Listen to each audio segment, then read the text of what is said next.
Hello everyone, many many thanks. Congratulations to all of you for the socialist class online post second year syllabus Odisha. ଆଜିର ଆଲୋଚ୍ୟ ବିଷୟ ହେଉଛି ଭୌଗୋଳିକ ସଂରଚନା। ସାଧାରଣତଃ ଭୌଗୋଳିକ ସଂରଚନା ପଢ଼ିବା ପୂର୍ବରୁ ଆମେ ଏ ବିଷୟରେ ଆଲୋଚନା କରିବା। ସାଧାରଣତଃ ଭୌଗୋଳିକ ସଂରଚନା କହିଲେ ଆମ ଭାରତବର୍ଷର ଭୌଗୋଳିକ ଦୃଷ୍ଟିକୋଣରୁ ଅବସ୍ଥିତି ଥିବା ଭୌଗୋଳିକ ଅବସ୍ଥିତିକୁ ପୁଙ୍ଖାନୁପୁଙ୍ଖ ଭାବରେ ଆଲୋଚନା କରିବା ହେଉଛି ଭୌଗୋଳିକ ସଂରଚନାର ଅନ୍ତର୍ଭୁକ୍ତ।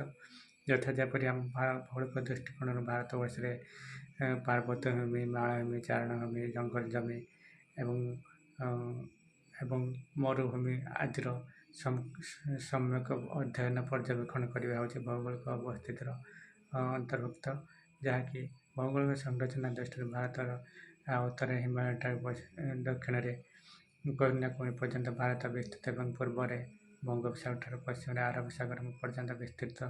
ଏହି ବିସ୍ତୃତ ପାର୍ବତ୍ୟ ଜଙ୍ଗଲ ଜମି, ମାଳଭୂମି ଏବଂ ମରୁ ଅଞ୍ଚଳ ଏହା ସମ୍ପୂର୍ଣ୍ଣ ଜଙ୍ଗଲ ଜମି ଉଦ୍ଭିଦ ଦ୍ୱାରା ପରିବ୍ୟାପ୍ତ। ଏଥିରେ ଜଙ୍ଗଲର ଆବରଣ ସହିତ ପାହାଡ଼, ଝରଣା, ନଦୀ, ହ୍ରଦ ଏବଂ ଚାରଣଭୂମି, କୃଷିଜୀବୀ ଏବଂ କୃଷି ଜମି ଆଦି ଅନ୍ତର୍ଭୁକ୍ତ ହୋଇଛି। ତେଣୁ ଏହିସବୁ ସଂକ୍ଷେପରେ ଆଲୋଚନା କରିବା ଭିଡ଼ିଓରେ ସମ୍ଭବପର ନୁହେଁ। ତେଣୁ ମୁଖ୍ୟତଃ ଭୌଗୋଳିକ ଦୃଷ୍ଟିକୋଣରୁ ଭାରତକୁ ଚାରୋଟି ମୁଖ୍ୟତଃ ବିଭାଗ କରାଯାଇଛି, ଯେପରି ଗୋଟେ ହେଉଛି ଉତ୍ତରସ୍ଥ ପାର୍ବତ୍ୟଭୂମି, ଉତ୍ତରସ୍ଥ ସମତଳ ଭୂମି ଏବଂ ଦାକ୍ଷିଣାତ୍ୟ ମାଳଭୂମି ଏବଂ ନମ୍ବର 4 ହେଉଛି ମରୁ ଅଞ୍ଚଳ। ଏହି ଚାରୋଟି ଭାଗରେ ଆମେ ଭାରତୀୟ ଭୌଗୋଳିକ ଦୃଷ୍ଟିକୋଣରୁ ଭାରତକୁ ବିଭକ୍ତ କରିପାରିବା। ପ୍ରଥମରେ ଆମେ ଆଲୋଚନା କରିବା ଉତ୍ତରସ୍ଥ ପାର୍ବତ୍ୟଭୂମି। ଉତ୍ତରସ୍ଥ ପାର୍ବତ୍ୟଭୂମି କହିଲେ ଏହା ପାମିର ମାଳଭୂମି ଠାରୁ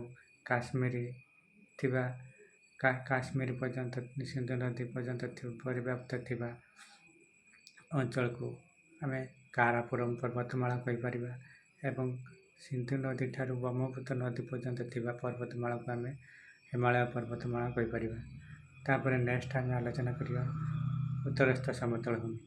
ଉତ୍ତରସ୍ଥ ସମତଳ ଭୂମିକୁ ଆମେ ଆଲୋଚନା କଲେ ଏହା ସିନ୍ଧୁ ନଦୀ ଏବଂ ଗଙ୍ଗା ନଦୀ ଏବଂ ବ୍ରହ୍ମପୁତ୍ର ନଦୀ ସହିତ ଏହା ମିଳିତ ବିଭିନ୍ନ ଉପନଦୀ ଦ୍ୱାରା ସୃଷ୍ଟି ହୋଇଥିବା ସମତଳ ଭୂମିକୁ ବୁଝାଇଥାଏ, ଯାହାକି କୃଷି କାର୍ଯ୍ୟ ପାଇଁ ଉପଯୁକ୍ତ ହୋଇଥାଏ। ଯାହାକି ଭାରତବର୍ଷ କୃଷି ପ୍ରଧାନ ଦେଶ ହୋଇଥିବାରୁ ଏଥିରେ ବିହାର, ଆନ୍ଧ୍ରପ୍ରଦେଶ, ପଶ୍ଚିମବଙ୍ଗ, ଆସାମ, ମଧ୍ୟପ୍ରଦେଶ ଏବଂ ବିହାର, ପଶ୍ଚିମବଙ୍ଗ, ଓଡ଼ିଶା ଏଥିରେ ଅନ୍ତର୍ଭୁକ୍ତ, ଯାହାକି କୃଷି କାର୍ଯ୍ୟ ପାଇଁ ସମତଳ ଏବଂ ନଦୀମାନଙ୍କର ଉପତ୍ୟକାରେ ଏଗୁଡ଼ିକ ରହିଥିବାରୁ କୃଷି କାର୍ଯ୍ୟ ପାଇଁ ଉପଯୁକ୍ତ ହୋଇଥାଏ, ଯାହାଫଳରେ ଭାରତ ଏକ କୃଷି ପ୍ରଧାନ ଦେଶ ହେବାରେ ସାରା ବିଶ୍ୱରେ ଏହା ପରିବ୍ୟାପ୍ତ ବା ପରିଗଣିତ ହୋଇଥାଏ। ତାପରେ ନେକ୍ସଟ ନମ୍ବର 3 ହେଉଛି ଦାକ୍ଷିଣାତ୍ୟ ମାଳଭୂମି। ଦାକ୍ଷିଣାତ୍ୟ ମାଳଭୂମିକୁ ଆମେ ମୁଖ୍ୟତଃ ଦୁଇଟି ଭାଗରେ ବିଭକ୍ତ କରିବା। ଗୋଟେ ହେଉଛି କେନ୍ଦ୍ରୀୟ ପାର୍ବତ୍ୟମାଳା ଏବଂ ଦାକ୍ଷିଣାତ୍ୟ ମାଳଭୂମି।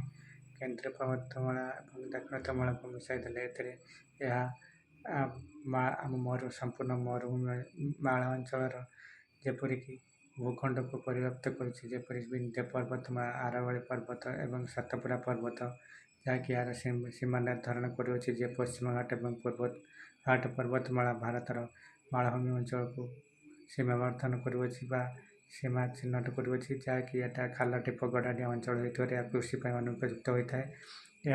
ଏହା ସାଧାରଣତଃ ପାହାଡ଼ ଜଙ୍ଗଲ ଦ୍ୱାରା ପରିବ୍ୟାପ୍ତ ହୋଇଥାଏ। ଏଥିରେ କୃଷି ପାଇଁ ଅନୁପଯୁକ୍ତ ହୋଇଥାଏ। ପଥୁରିଆ ଏବଂ ଗଡ଼ାଣିଆ ଖାଲ ଢିପ ହୋଇଥିବାରୁ ଏହା ଚାଷ ପାଇଁ ଅନୁପଯୁକ୍ତ ହୋଇଥାଏ। ତାପରେ ନମ୍ବର 4 ହେଉଛି ମରୁ ଅଞ୍ଚଳ। ମରୁ ଅଞ୍ଚଳ ସାଧା ମରୁଭୂମି ଅଞ୍ଚଳ ଆମ ରାଜସ୍ଥାନରେ ସମ୍ପୂର୍ଣ୍ଣ ଭାବେ ପରିବ୍ୟାପ୍ତ ହୋଇଥାଏ। ଏହା ଶୁଷ୍କ, ଗଡ଼ାଣିଆ ଏବଂ ସ୍ତୂପ ହୋଇଥିବାରୁ ବା ଧୂଳିଧୂସରିତ ଏବଂ ସୂକ୍ଷ୍ମ ହୋଇଥିବାରୁ ଏହା ଚାଷ ପାଇଁ ଉପଯୁକ୍ତ ହୋଇନଥାଏ।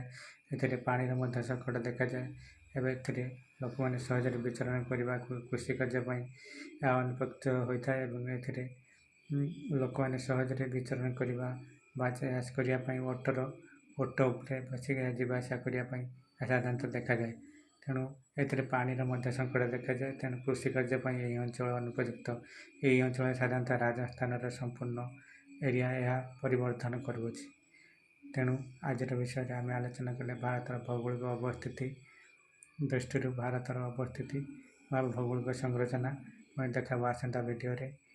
ଆମର ଚ୍ୟାନେଲକୁ ସେୟାର, ସବସ୍କ୍ରାଇବ୍ ସହିତ ଲାଇକ୍ କରନ୍ତୁ ଏବଂ ସେୟାର କରନ୍ତୁ। ତାପରେ ଏହା ସମ୍ପୂର୍ଣ୍ଣ ଭିଡ଼ିଓ ଆମ ଚ୍ୟାନେଲ ବକ୍ସରେ ଯାଇକି ଚ୍ୟାନେଲ୍ ଉପରେ କ୍ଲିକ୍ କରି ସମ୍ପୂର୍ଣ୍ଣ ସେକେଣ୍ଡ ଇୟର୍ ବର୍ଷର ସମସ୍ତ ବିଷୟକୁ ପରିଦର୍ଶନ କରନ୍ତୁ ଏବଂ ପରୀକ୍ଷା ପାଇଁ ଅଗ୍ରସର ହୁଅନ୍ତୁ। ତେଣୁ ଦେଖା ହେବ ଆସନ୍ତା ଭିଡ଼ିଓରେ। Thank you. ଜୟ ହିନ୍ଦ।